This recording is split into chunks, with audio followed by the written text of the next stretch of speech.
ही काही पॉवरची लढाई नव्हती. म्हणजे अध्यक्षपद जे स्वीकारायचं ते जबाबदारी म्हणून अध्यक्षपदाची निवडणूक लढवलेली आहे. आणि मला खात्री आहे की 2029ला वंचित बहुजन आघाडी ही विधानसभा आणि लोकसभेमध्ये एक निर्णायक पक्ष असणार आहेत, ज्यामध्ये आमचे आमदार खासदार असतील. नमस्कार, लोकमतमध्ये तुम्हा सर्वांचं स्वागत करतो. आपण जर पाहिलं तर अनेकदा पक्षाचा प्रदेशाध्यक्ष निवड करत असताना अनेक गोष्टी घडतात. पक्षामध्ये अंतर्गत वाद होतो, त्यानंतर अंतर्गत गटबाजी होते. कधी कधी थेट वरिष्ठ नेत्यांकडनं एक नाव येतं आणि त्यांनाच सर्वांचाच पाठिंबा मिळतो. परंतु वंचितनी यावेळी काहीतरी वेगळाच पॅटर्न राबवलेला पाहायला मिळतोय. म्हणजे ज्या पद्धतीने प्रत्येक महाविकास आघाडीतला पक्ष म्हणतो की बॅलेट पेपरवरती मतदान झालं पाहिजे, परंतु त्याची सुरुवात प्रथम आपण केली म्हणजे हवी असते. आणि तीच सुरुवात कदाचित वंचितनी केली असं म्हणता येईल. बॅलेट पेपरवरती पक्षातील म्हणजे पक्षीय कार्यकारिणीचं मतदान घेतलं आणि म्हणजे त्यानुसार ज्याला जास्त मतदान पडेल तो प्रदेशाध्यक्ष, त्यानंतर सदस्य पदाची देखील निवड झाली. यामध्ये एक गोष्ट पाहणं फार महत्त्वाचं आहे, कारण की लोकशाही जेव्हा प्रत्येक पक्ष म्हणत असतो, प्रत्येक पक्षाला लोकशाही हवी असते, परंतु लोकशाहीचा मार्ग जेव्हा निवडत असताना किंवा लोकशाहीची पहिली पायरी आपण चढत असताना त्याचं आपण आकलन देखील केलं पाहिजे.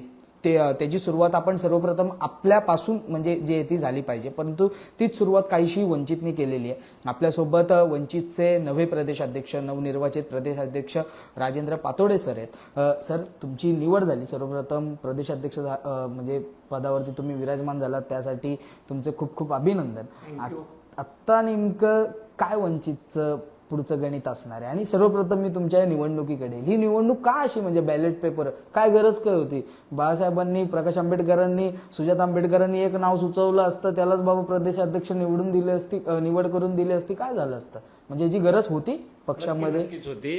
लोकशाहीचं सार्वत्रिकरण ही भाषा जेव्हा बोलली जाते तर ती सार्वत्रिकरण करताना ते थेट तुमच्या पक्षातनं, तुमच्या घरातनं लोकशाही आली पाहिजे. आता जे कुटुंबशाहीच्या विरोधात आम्ही लढतोय किंवा महाराष्ट्र जे कुटुंबशाहीची सत्ता आणि इतर बाबींवरती जेव्हा भोगतोय महाराष्ट्र, तेव्हा प्रामुख्याने लक्षात येतं की लिडरशिप ही कुटुंबातून येते आहे. पक्ष हे कुटुंबाचे प्रायव्हेट लिमिटेड पक्ष असल्यासारखे त्याचा वापर केला जातोय. म्हणजे नेता, मग त्याचा मुलगा, मग त्याचे नातेवाईक, तिकिटांचं वाटपसुद्धा नातेवाईकांना. त्यामुळे ही जी लोकशाही संपवण्याच्या संदर्भामधलं महाराष्ट्रभरचा पॅटर्न आहे तो बदलवण्यासाठी वंचितने याची सुरुवात केलेली आहे. आणि जेव्हा तुम्ही पक्षाच्या निवडणुकांमधनं येता तेव्हा तुम्हाला मतदार म्हणून कार्यकर्त्यांपुढे हात जोडून जावं लागतं.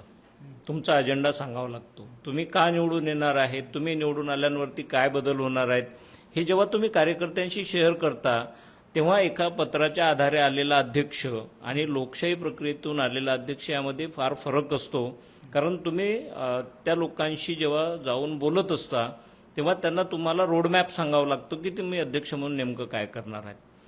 आणि हे करत असताना ज्या मतदारांनी तुम्हाला मतदान केलं त्या प्रत्येकासाठी तुम्ही जबाबदार असता.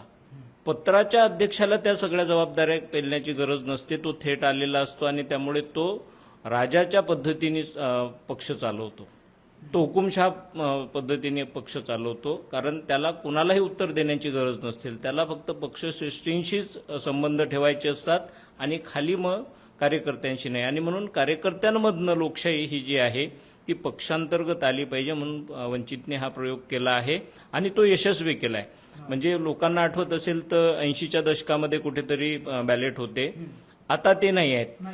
आम्ही ही सवय लोकांना पाडली की जसं आम्ही ईव्हीएम हटाव हे म्हणतोय लोकशाहीसाठी, तर ती प्रत्यक्ष ती योजना जी आहे ती कशी अंमलबजावणी होऊ शकते त्याचा डेमो आम्ही महाराष्ट्राला दिलाय. पण तुमच्यासोबत म्हणजे तुमच्या म्हणजे याच पदासाठी आणखीन 2 उमेदवार होते, जाधव आणि साळुंखे करून देखील होते. म्हणजे त्यांचं एकंदरीत पराभव का झाला तुम्हाला काय वाटतं? काय असेल म्हणजे याच्या मागचं कारण?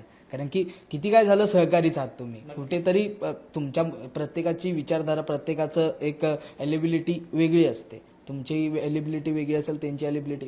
कुठे चुकले तुमचे मित्र असं काय वाटतं?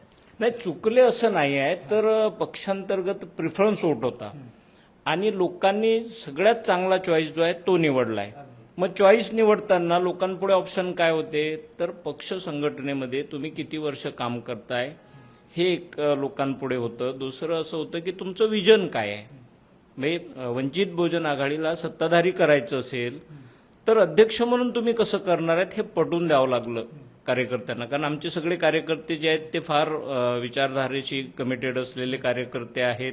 अनेक वर्ष ग्राउंडवरती काम करणारे कार्यकर्ते आहेत आणि त्यांना नेमका हा विश्वास ज्यांनी दिला की ते काहीतरी पक्षासाठी चांगलं करू शकतात. त्यांच्याकडे एक विजन आहे, त्यांच्याकडे रोड मॅप आहे आणि अशा पद्धतीने पक्ष जर सत्ताधारी होऊ शकत असेल तर हे ज्यांचं पटलं त्याच्या बाजूने मतदार उभे राहिले. त्यामुळे त्यांचं काही चुकलेलं नाही. आता तुम्ही म्हणालात की पक्षाकडे म्हणजे पक्षाच्या पदाधिकाऱ्यांकडे जो चांगला चॉईस होता तो त्यांनी निवडून आणलेला आहे, तोच म्हणजे तुम्ही राजेंद्र पाटोळे.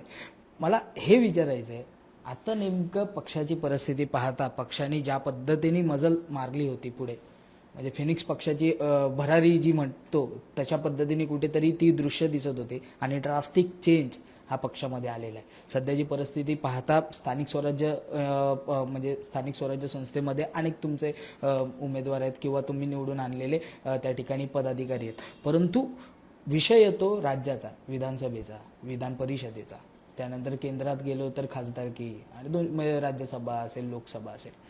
सध्याची परिस्थिती पाहता म्हणजे सभेत देखील कोण नाही आहे, लोकसभेत देखील कोण नाही आहे. नेमकं कसं पाहताय आणि यासाठी नेमकं काय करावं लागणार आहे?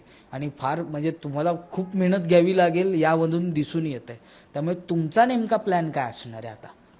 बघा, मेहनत करण्याची तयारी घेऊनच ही निवडणूक लढलोय.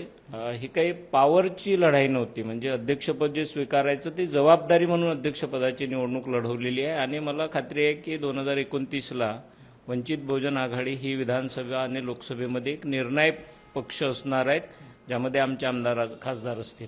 त्याचं कारण आहे की अकोला पॅटर्न जो आहे, जो अकोला पॅटर्नमध्ये आम्ही आतापर्यंत 5 आमदार निवडून आणलेले आहेत. बाळासाहेब स्वतः अकोल्यामध्ये 2दा खासदार म्हणून निवडून आले. तो खुला मतदारसंघ आहे, तो काही राखीव नाही आहे. आणि गेली 25 वर्ष जिल्हा परिषदेची सत्ता जी आहे ती वंचित बहुजन आघाडी आणि त्याच्या आधीच्या भारिप बहुजन महासंघाकडे आहे. जे अकोल्यामध्ये आम्ही सातत्याने करतोय, ज्या पद्धतीने सत्ता मिळवतोय की बाळासाहेब जर खुल्या मतदारसंघात आम्ही 2दा खासदार करतोय, 5 आमदार निवडून आणतो, ते सत्तेत गेले होते, आमचं राज्यमंत्री आणि कॅबिनेट मंत्री होते. तो पॅटर्न आम्हाला महाराष्ट्राचा करायचा आहे, ती बांधणी आम्हाला महाराष्ट्राची करायची आहे. आणि म्हणून अकोल्यामध्ये वेगवेगळ्या जाती समूहांना घेऊन म्हणजे बहुजनांचं राजकीय नेतृत्व उभं करणे, त्यांच्या प्रश्नांना प्राधान्य देणे आणि त्यांची लिडरशिप उभी करणे, हे जे अकोल्यात सुरू आहे ते महाराष्ट्रातल्या प्रत्येक जिल्ह्यात करायचं आहे. आणि तशी संघटनात्मक बांधणी, त्या पद्धतीचं निवडणुकीचं प्रशिक्षण हे कार्यकर्त्यांना देऊन आम्हाला 2029ची निवडणूक लढायची. एकंदरीत त्यांनी थेट सांगितलंय की जो पॅटर्न अकोल्यामध्ये राबवला होता, म्हणजे अकोला पॅटर्न त्याला राज्यभरात ओळख आहे, तोच आता महाराष्ट्र पॅटर्न म्हणून राज्यभरात वापरणार. आणि नेमकं त्यानंतर वंचित ही एक वेगळी भरारी घेते का किंवा वंचितला त्यानंतर एक वेगळी भरारी मिळणार का, हे पाहणं देखील तितकंच महत्त्वाचं असेल. मुंबईहून मी आदित्य जाधव, तुम्ही पाहतात लोकमत.